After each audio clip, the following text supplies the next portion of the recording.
नमस्कार, मावळ न्यूजमध्ये आपलं स्वागत. मी सुभाष भांडे आणि आपण पाहताय लोकप्रिय न्यूज चॅनल मावळ न्यूज.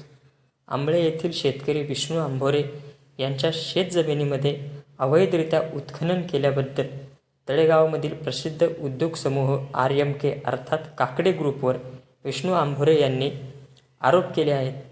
विविध प्रकारचे आरोप करताना विष्णू आंभोरे नेमके काय म्हणाले पाहूयात. आमचे वरिष्ठ पत्रकार महादेव वाघमारे यांनी घेतलेला याबाबतचा विशेष आढावा. नमस्कार. मी सर्कल तलाठी मामलेदार यांच्याकडे गेलो, पोलीस खात्याकडे गेलो, तर ते पोलीस खात्यावाले ते काय म्हणले, तू ओळखतो का त्या रामदास काकड्याला आणि किरण काकड्याला? ते लोक कसे हायवा त्यांच्या आज जवळजवळ 1000-2000 फिरतात. ते एकदा कोणी हायवा काठी घालतील तपास बी तुला लागायचा नाहीये. तर त्याच्यापासून सावध राहा. ते काय असेल ते तुम्ही तुमच्या तिकडे मिटोमिटी करा. त्यांना मी विचारणा करता गेलो, 3-3, 2-2 वेळेला त्यांना नोटीस पाठवली. कोणी पंचनामा करण्याकरता आलेलं नाही इथं. त्याच्यानंतर मी बऱ्याच वेळा बोललो, नावं त्यांनी होते आहे ती सुद्धा काढून टाकली त्यांनी साहेब. आमच्या वाढवाडण्याची 3 पिढ्याची जमीन आहे. आम्ही आमचे भात पिकायचे, त्याच्यामध्ये ज्वारी पिकायचे. आता आम्हाला खाण्याकरता काही राहिलं नाहीये. आता आम्ही काय त्यांचं पाणी प्यायचं का? पाणी असं आहे का तळासारखं पाणी तुंबलेलं आहे त्याच्यामध्ये, त्या जमिनीमध्ये. खाणार काय आणि जाणार कुठं? एकतर 4-5 पोरं आहेत आम्हाला. यांचं कसं काय पुढं होणार? ते पोरग जाते का आम्हाला 500-700 रुपये महिना इथं 5-6 हजार, त्याच्यात काय होणार आहे आमच्या एवढ्या लोकांचं? अशा दृष्टिकोनातून हे कधीपासून खोदकाम सुरू केलं? 2 वर्षामध्ये यांनी पार त्याचं विल्हेवाट लावून टाकले. बरं, हे एवढं मोठ्या प्रमाणात केलं? एका वेळी किती वाहनं असायचे? हजारांनी वाहनं चालायची, 400-500. आणि पोटके लावून तर सारखाच पोटके जवळजवळ 200, 300 ते पोटके लावून ते बार उडवायचे सारखे. बरं, हे स्फोटक लावण्याबद्दल काय परवानगी वगैरे घेतली होती त्यांनी? पोटके लावण्याकरता विचारलं आम्ही सर्कल मामलेदारला. त्यांना ते काय बोलले, आम्हाला काय माहिती असं तसं. ते म्हणलं पोटके कुठून येतात? आम्हाला तरी ते आम्ही उडवतो म्हणलं कुठं असेल तिथं. आमच्या घरादारावरती यांनी फार नांगर फिरवलं साहेब यांनी. ती पोटके लावतात. किरण काकडे, रामदास काकडे, रजनीत काटके यांना विचारायला गेलो. हे म्हणले जरा सावध राहा आमच्यापासून. परत जर तू काही कोणत्या गोष्टी करशील ना, तुझ्या बोकांडी हायवा घालीन, कुठं गपगार करून टाकू, तपास बी लागणार नाही कुणला. बरं, याच्या पुढे तुम्ही कुणाकडे न्याय मागण्यासाठी गेले होते? आम्ही मंडलाधिकाऱ्याकडे गेलो. मंडलाधिकाऱ्याला बोललो. मंडलाधिकारी मला बोलला फक्त येतो चल, आलाच नाही. 2 महिने 3 महिने झालं. परत वरती वरिष्ठ अधिकारी तलाट्याकडे गेलो. परत इकडं पोलीस चौकीला गेलो. पोलीस चौकीला त्या चाचकर साहेबांना विचारलं. चाचकर साहेब म्हणला बघू आपण जाऊ उद्या परवा. गेलो, मला साईडला बोलून घेतला. म्हणलं ए तुला माहिती आहे का ती खांडे मंडळी काकडे मंडळी कशी आहे? ती एकदम डेंजर आहे. काही करतील तुला तर तपास बिना लागून द्यायचा. साईडला आलं, मला म्हणतं देता बघू. जागेवर मिटावलं त्यांनी. म्हणतो ते काय करायचं त्यांच्या संग बोल म्हणलं. इथं आमच्या संग बोलून काय तुझा उपयोग होणार आहे म्हणला. अहो म्हणलं मग तुम्ही कशा करताय? आम्ही जायचं कुणाकडे न्याय मागण्याकरता? नसेल तुमची जणी काय होत, आम्ही आपली फाशी घेतो. ती जाऊन तिथं पाण्यात उडी टाकून जीव आत्महत्या करतो आमच्या बायका पोरांसकट. नाही संपला विषय. यांना काय करायचं देऊ करू द्या मागू. बरं, याच्या पुढे काय करणार आहेत तुम्ही? आता याच्या पुढे यांनी काय न्याय नाही दिला तर आम्ही आपला राखील आत्महत्या करून घेणार. कुठं? याला तहसील कार्यालयामध्ये. बरं, 3 तारखेला काय उपोषण? 3 तारखेला उपोषण आहे. त्या उपोषणामध्ये आपला माझी बायका पोरं समजा आम्ही घेऊन तिथं उपोषण मारणार. तहसीलदारांकडे गेले होते का तुम्ही ह्या संदर्भात? 2-3 वेळा तहसीलदाराला अर्ज दिला. तहसीलदारापाशी गेलो. त्यांनी काय त्याच्याविषयी काही घेतलं नाही. ते म्हणले ते मंडळी मोठी आहेत, आम्हाला त्याच्याविषयी काय बोलता येणार नाही. म्हणलं तुमचं सहकार्य आहे का काय त्या गोष्टीला? काही हे कोणी आमचं जर तुम्ही नाही जर घेत नसेल तसं सांगा आम्हाला. तुम्ही कोणी तुमच्याकडे 3-3, 4-4 वेळा येऊन जर तुमचा त्यांचा काही सपोर्ट असेल तसं सांगा. आम्ही आपलं निघून जातो तिथून कुठेतरी. याचं 500 घेऊन तायमीट खाऊन मरतो. तरी हे विष्णू बाजीराव आंभोरे आहेत. आजी काय सांगाल? तुमची इथं शेती होती, आज खान झाली. काय नाव तुमचं? सगळं आनंदाबाई बाजीराव आंबोरे. बरं, काय इथं काय परिस्थिती झाली आज? आज परत तिथे तळ तुमलं पाण्याचं. बरं, एवढं उत्खनन केलं, तुमची शेती नाही. आता काय मागणी काय सरकारकडे? काहीच नाही. आमच्या पोरला दम द्यायचं, माझ्या नातूला दम देतात. हे काकड्याचं वाटलं हा दम देतात. दम देतात.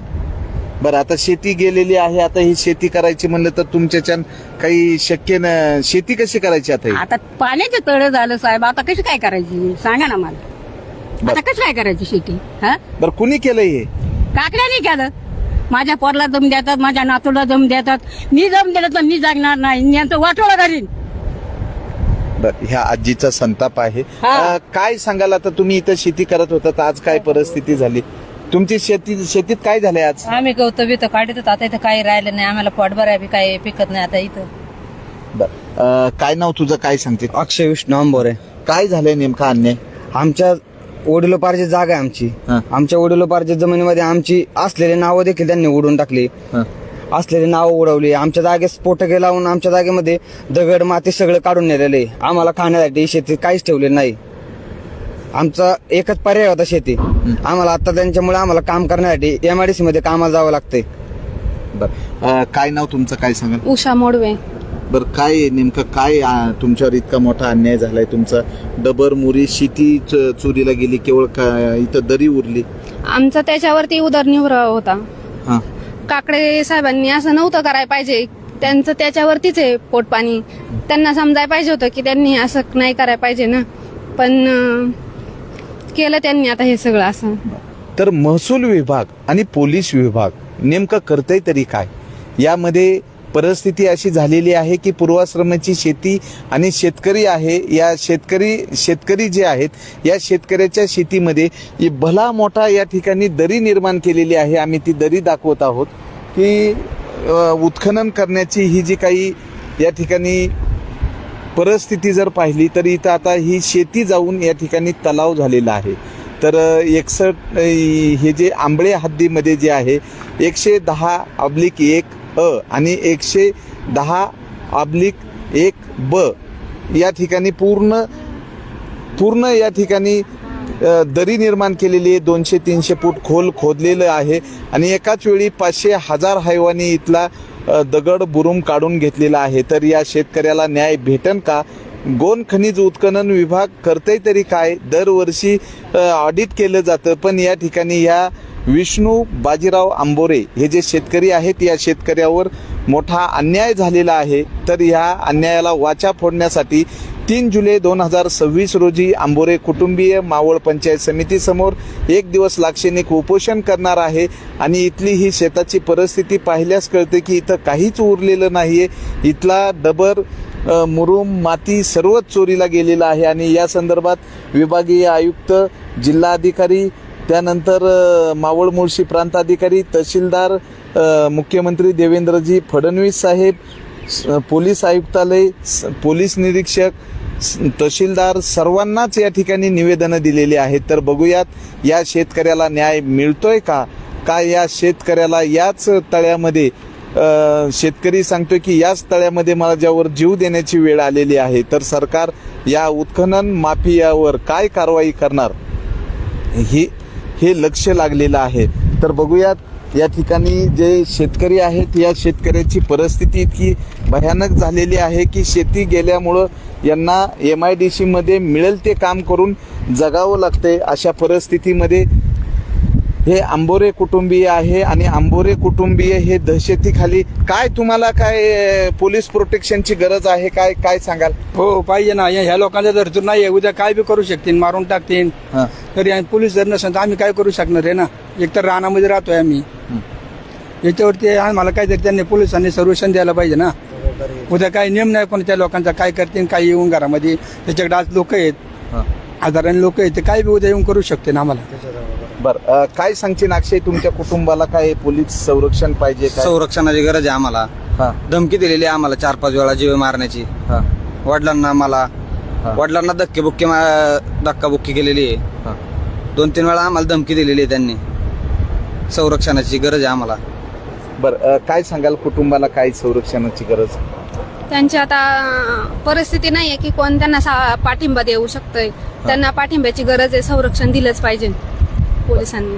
तर ह्या आजी आहेत. आजी काय सांगाल, ही मोठी लोक आहेत, तुम्हाला काय मोठ्यांनी लोक माझं पोर द्यायला लागला, माझा नातू द्यायला लागला. ह्या काकड्याचं वाटोळं व्हावा. आज आम्हाला पाणी द्यायचं काय? मी उडी टाकीन काकड्याचं वाटोळं करीन, राहणार नाही. याच्यावर ध्यान देवा तुम्ही. आम्ही कुठं जायचं माझ्या नातून, माझ्या पोरांनी? एक पोर मला एक नातू. आम्ही कुठं जायचं? अन्न खायला नाही आम्हाला. एक नातू कामाला लावला MIDCला. होय आम्ही जगून तर फायदा काय? जमीन राखून शेती करत होते, आता खड्डा आहे, आता जगण्यास. तर या आंबोरे कुटुंबियांना पोलीस संरक्षण मिळावं अशी मागणी केली जात आहे. तर बघूयात आंबोरे कुटुंबियांना न्याय केव्हा भेटतोय, कारण ह्या उत्खननामध्ये त्यांची शेती गेलेली आहे आणि जे सातबाऱ्याला आजही त्यांचं नाव आहे. आणि तुमच्या सातबाऱ्यावर काय MIDCचा शिक्का आहे का? हो MIDC शिका होता. MIDC शिका उडवलं आणि खाणी लावल्या. लावून आमची पोटके उकरून नेले. पोटके लावून सारखेच पोटके रात्रंदिवस झोपा येत नाही, रात्रीच्या सुद्धा पोटके चालतात. मग 4 वाजेपर्यंत पाठ रात्रीची सुद्धा माणसाला झोपा नाही. नंतर यांचे काम चालू होतं. हा सारखेच पोटके उडाउडी सारखे चालू, मोठे मोठे बार होत्यात, घरातली माणसं जागी होत्यात, भांडी पाडतात घरातली काही काही वेळेला. एवढं लय जाऊ त्या पोटकाचा आवाज एकदम स्पीड मध्ये जोरात चालतो, असा विषय होतो ना. आंभोरे कुटुंबीय न्यायाच्या प्रतीक्षेत आहे आणि या ठिकाणी जे त्यांच्या शेतीचं नुकसान करून तलाव करण्यात आलेला आहे, तो तलाव बुजवून त्यांची शेती पूर्ववत करून देण्याची मागणी केली जात आहे.